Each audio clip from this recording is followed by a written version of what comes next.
I was never homesick. We had fellows with us that were, that was all. They were just so homesick it was pitiful. Hmm. And I never was. And Why is that? I don't know. I was amazed because I was married and loved my wife and everything, but I was not homesick. In fact, I don't think I ever missed a night of sleep. And that's when I didn't start to, I started missing nights of sleep after I came home. I had a terrible time. I still do. Hmm. But during the war, I didn't have any trouble at all. So it's amazing how some people are different. I know on this hospital ship coming home, we had one fellow that was, he knew he was going home, and still he was so homesick that he wouldn't even get out of the bunk. They had tiers of 3 deep, I think it was, on this hospital ship, or 2 deep, I don't remember that exactly. And he wouldn't even get out of bed, and he was just homesick. Mm. And I don't think he was a combat guy either. As I recall, he was a Jewish boy from New York. And I thought that was the most pitiful thing, to be homesick. Because you can't do a job if you're homesick. I don't think.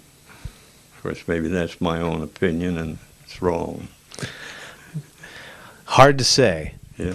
But there you were, and so you landed in Scotland, as you say. Right, Glasgow, Scotland. And where did they send you? Then they put us on a train, and we went to Southampton. I think it was Southampton, England, and stayed there overnight and boarded the LCI and across the channel and went in Omaha Beach.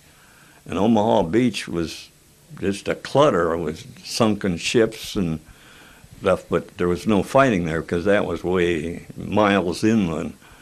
But it was a mess, yet they hadn't cleaned it up, you know. Then it took years, I suppose, to get all them ships and stuff out of there. And that went then to a staging camp and wasn't there only. They needed evidently machine gun squads, so that's where I landed.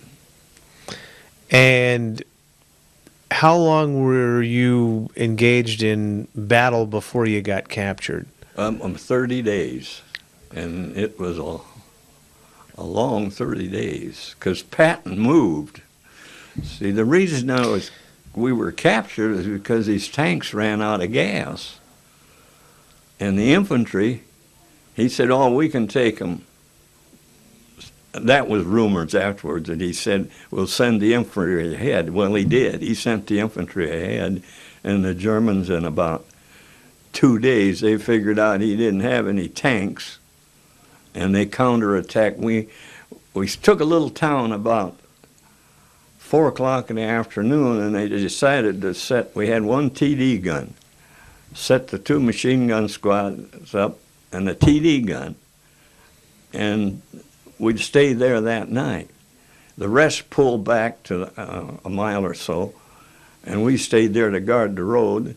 And in the night, we could hear rumbling. It was a valley down there and a little creek or a stream of some kind and trees. We could hear tanks rumbling. So we sent word back to headquarters that we should pull out of there because I think they're going to counterattack.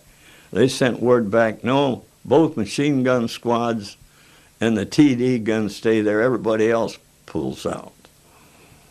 Well, they attacked at about 4, 5 o'clock in the morning, and we fought there till we got back to a house and set up our machine gun, and as soon as the tanks could go by, we'd shoot at their infantry.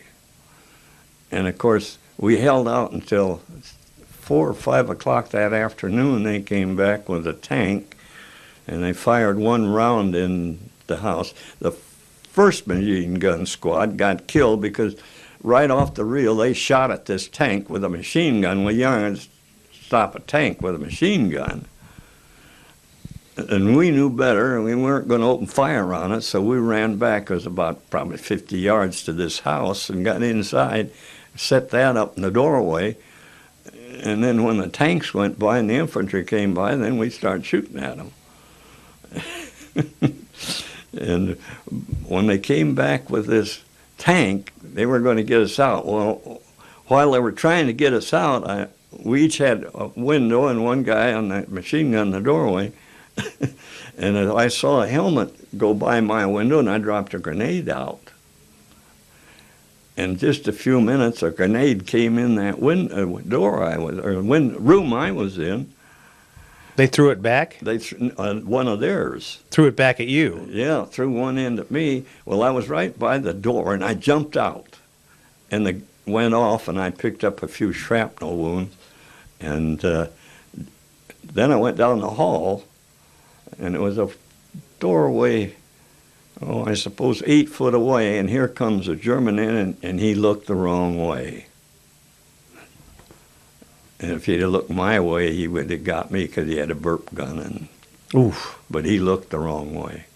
And I fired in 2 or 3, and he fell forward.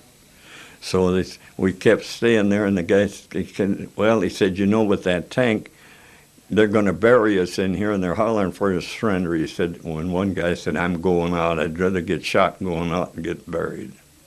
He went out, and they didn't do anything, so the rest of us went out. To surrender? Surrendered. Which, it doesn't sound like you had much choice. You're either going to die in there or surrender, because they were going to get us out. Because we'd killed, they knew the guy that we got the grenade on, he was dead outside or blown apart. And then there was the other German soldier that he was dead inside the house. Right, and it sounds like if you hadn't gotten him, he would have gotten you. Oh, he'd have got me. If he'd have turned my way, he had a burp gun. That's a machine pistol that the Germans had. Right, that shoots several rounds in seconds. Yeah. And all I had then in my hand was an M1, and he would have got me instantly. Do you feel fortunate that you got the drop on him, that he looked the wrong way? Oh, I felt sorry for years because he fell so that his face was towards me, and his eyes were open, and the blood was running out of his mouth. And it got me for years. And I'm talking about it now. You evidently are different to talk to than that lady up at the VA, that POW doctor. I don't know. Well, I have some skill, I guess, but I'm also fascinated by the stories of people like yourself who are part of that greatest generation. Yeah. And it sounds like you've struggled with this, but have you been able to say to yourself, I did what I had to do? Have you been able to reconcile it that way? Yes, I do, in the sense that I say it was either he or I. I could have said I'm over here, and I'd have been done. So in that sense, but I still feel I was doing my duty, but he was just a young fella, probably 18 years old. He looked like it. You were young too, though. When I was 26, so I was. But still young? Yeah, still with a wife waiting for you at home and your whole life ahead of you? Young. But it was better. It turned out a heck of a lot better than it could have been. Sure. That's for sure. You're here today. Yeah, here today. I spent 8 months in the hospitals afterwards recuperating. Well, let's backtrack. So you were surrounded in the house. The Germans had you surrounded, so you had to come out and surrender, and because there was no chance for you, and so you were taken prisoner. And what happened? Where did they send you, and how did that all unfold? Well, they sent us first to a concentration camp at Lindbergh, Germany, and there they interviewed you a couple of times, and that was the first time I got beat up, was there. No, that was the second time. Then they sent us to Stalag 7A at Moosburg, Germany, which was quite 2 nights and 2 days on the train, and that was the worst part of the whole thing outside of, after what happened later. But at the time, we were packed in there so solid that we finally decided if half of us stood up, then the other half could sit down or lay down. But if you all couldn't lay down or sit down at the same time. So we had enough sense to do that, because it was on there 2 days and 2 nights, no water, and it was September. Of course, it cooled off at night, but during the day it got hot. Was this time of year, September? Yeah. It was 26th day of September. And they strafed the plane, or a plane strafed the train, but then not a bullet went in our cab, or what do you call those? Boxcar, they call them. You've seen them on Sure. these shows where they're hauling the people to the gas chambers, those little Right, boxcars. right. Well, they had that so stacked that you couldn't all sit down, you know. It sounds like the experience, what you experienced, was very similar to what a Jewish Yeah, the prisoner same kind. or somebody being sent off to the. On those train rides. Yeah, it was terrible. What fact is, when we got out of that train, when they finally got to this Stalag 7A, we were so thirsty, and there was a spigot out in the yard, and they fought like animals. We did. We were all animals then, trying to get to water, really. We were so thirsty. You go, that thirst is the worst part.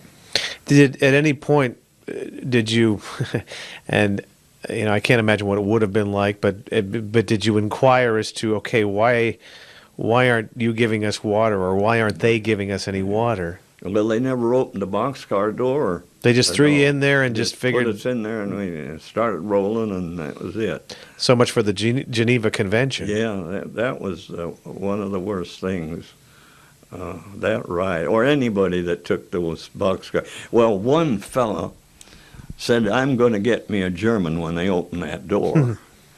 Well, they got him. They didn't. I don't know whether he lived or not, but they just beat him up.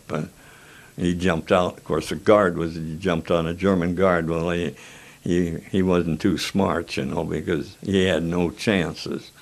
I don't know whether he lived or died, but he marched us off. And you had already been beaten up by the Germans. And why was that? They were trying to get information out of you? Well, the first time I got beat up it was kind of cool, and we put those fatigues over our ODs. Patton made the frontline troop wear ODs, and we're the only ones in his outfit that didn't have to wear a necktie. Was the frontline guys. The rear echelon, they had to wear a necktie, even if you were a cook. And he was strict that way. And the first time I got slammed was the day I was captured. They took us into, and a German officer could speak English and asked some questions. He said, "Empty your pockets." Well, we'd emptied them once, but I had a belt around there, and I reached down, and be darned if I didn't have another grenade, and I pulled it out, and he was like sitting where you are. He hit the deck, and the guy's back and then clobbered me. So then I guess it was 2 days later when they interviewed me again. I don't know what I said, because you're only supposed to say your serial number and rank. And the guy hit me again in the back, and then the VA. I got at home. It shows where I've got 2 vertebrae. Well, I draw disability on it. They hit me, and busted 2 vertebrae some way, but my back doesn't bother that bad. Did you get any kind of medical treatment between then and going on the train and going to the prison, no. the POW camp? No, had nothing. No. When did a doctor finally look at you? American doctor in a prison camp looked at me. I got, it's the pneumonia or a cold or something, and he got a hold of some sulfa drugs. And the day before Christmas, I got yellow jaundice and passed out, and I never came to until the day. Well, when I came to, I said to the guys, I said, well, tomorrow is Christmas. They said, buddy, he said, tomorrow isn't Christmas. He said, you missed Christmas, and this is the 3rd of January. Wow. And from then on, I was given well, then my ankle swelled up where that little piece of shrapnel was in. And Gordon Keppel, Captain Keppel, was the American doctor that came in, and he said, I'm going to bring a German doctor in to look at it too. And he brought a German doctor in, and it was swelled up huge. And they loved to cut off the legs. They'd cut off a leg of a guy the day before. He said, they want to cut your foot off, but don't let them. He said, we're going to try something. And he took his hands and he just squeezed like that, and the pus and this little piece of shrapnel, about an inch long, or less than an inch probably, came out. Wow. And it started healing up. That was in January, I think. Saved your foot. Saved my foot. I can see why you remembered his name. Yeah, Gordon Keppel. And that's how I got the Purple Heart. I never said anything, never, when I was getting discharged, I spent 8 months in the hospitals here in the States. The doctor examined me. He said, well, that doesn't look very good down there in your ankle. He said, what is that? And I said, well, they took a little piece of shrapnel out of that in the prison camp. He said, who was the doctor? I said, and I gave him the name and never thought nothing about it. I was home, and in February, I got a registered partial from the War Department, and there was the Purple Heart. I never knew I was getting it, but they evidently contacted this Keppel, and he must have told them, because you got to have some record, and I didn't have any, had nobody to verify it, that I got it. They got a long letter explaining that it was, you remember that? Yeah. Postmaster, or the post guy delivering the mail come in, he says, I got a package, and he said, what do you suppose it is? Oh, I said, probably some trinket. I said, they forgot, probably they gave you a good conduct badge or something. Opened it up, and it was that. And that was the biggest surprise I got out of the Army. It was a few months after the doctor tried the successful maneuver with your foot that got the shrapnel out. It was probably 4 or 5 months later that you finally made it out of the prison camp. Yeah. Describe being liberated. What was that like? Oh, that was the greatest thing in the world. They started the day before we got out. I had there was a Colonel McNichol. They played football, 2 brothers, and they were both generals when they retired. But at that time, he was a colonel. And he sent a message, because I had got a hold of some eggs. I was outside the camp. Those that couldn't go anyplace, couldn't just hobble around, they put in a gravel pit outside of the camp, and we just slept on the ground from March until we was liberated. And he sent a note out. I got a hold of cigarettes in this Red Cross partial, and a couple cigarettes you could get 4 or 5 potatoes or 4 or 5 eggs. And I got a couple of eggs, and I knew he hadn't had any eggs, and I went in the camp because I had this pass signed by the German commandant, and I still got that. It says, I do not have to work. I'm disabled. And I took this pass and went in the main gate where he was and gave him this eggs. And so the day before we were liberated, he sent a note down. He said, we'll be out of here in a day or 2. Now, somebody got probably shot down and then came in and said they were nearly there. But anyhow, he hit it right on the button. That was on a Friday, and on a Sunday, they shelled the camp, all around the camp, and we were liberated. But then it was a madhouse, and whoever was in charge of that infantry division that liberated said, nobody will leave, everybody stay right here. And the guy that they put in charge, supposed to be in charge of everybody, some colonel, he was the first one that was gone. Next morning he's gone. He wasn't going to wait to get. He went back. He wasn't putting up with any more German food or beets and soup. So that's the way it ended.